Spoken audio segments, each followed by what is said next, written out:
মচমচে মজাদার একটি রেসিপি নিয়ে হাজির হলাম আপনাদের সামনে। আজ আমি আপনাদের সামনে নিয়ে এসেছি মাংসের ঝাল কিমা পিঠা। মাংসের পুর দিয়ে তৈরি করা এই পিঠাটি কিভাবে বানাবেন সেটাই আমি আপনাদের দেখাবো। তাহলে শুরু করা যাক এই রেসিপিটা কিভাবে তৈরি করতে হয়। আর শুরু করার আগে আপনাদের কাছে ছোট্ট একটাই অনুরোধ রইবে, যদি আমাদের রেসিপিগুলো আপনাদের ভালো লেগে থাকে তবে অবশ্যই সাবস্ক্রাইব করুন এবং পাশে থাকা বেল আইকনে ছোট্ট একটা ক্লিক করুন, তাহলে সবার আগে আমাদের রেসিপিগুলো আপনার নোটিফিকেশনে পৌঁছে যাবে। মাংসের ঝাল কিমা পিঠার জন্য এখানে একটা খালি বাটির মধ্যে 1 কাপের একটু কম পরিমাণ ময়দা নিয়েছি। সেগুলো বাটিতে দিয়ে সামান্য পরিমাণ লবণ দিব।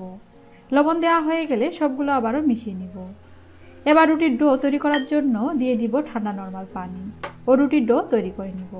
রুটি বা পিঠার ডোটা তৈরি হয়ে গেছে, এবার রুটিগুলো বেলে নিব। তার জন্য একটা লেচি কেটে নিয়েছি এবং তার মধ্যে আটা ছিটিয়ে বেলনের সাহায্যে রুটি বেলে নিব। তবে রুটিটা লম্বা করে বেলে নিব। আমি লম্বা করে বেলে নিচ্ছি, আপনারা কিন্তু গোল করে বেলে নিতে পারেন, কোনো সমস্যা নেই।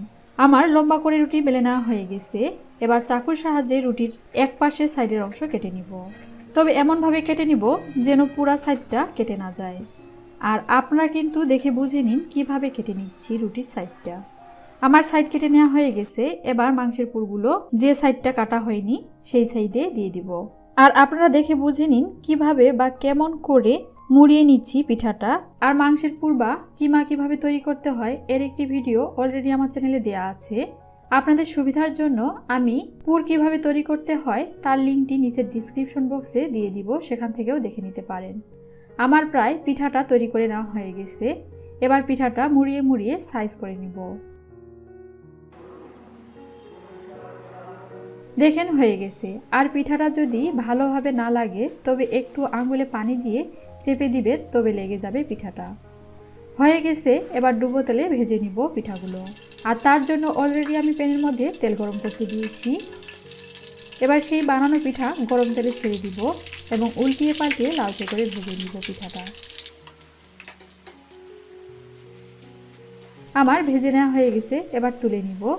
এভাবেই কিন্তু সবগুলো পিঠা ভেজে নিব লালচে করে। হয়ে গেল। আর আমার 4টি পিঠা হয়েছে। দেখেন কত মচমচে এবং মজাদার। যদি আমাদের রেসিপিগুলো আপনাদের ভালো লাগে তবে অবশ্যই লাইক, কমেন্ট এবং শেয়ার করবেন।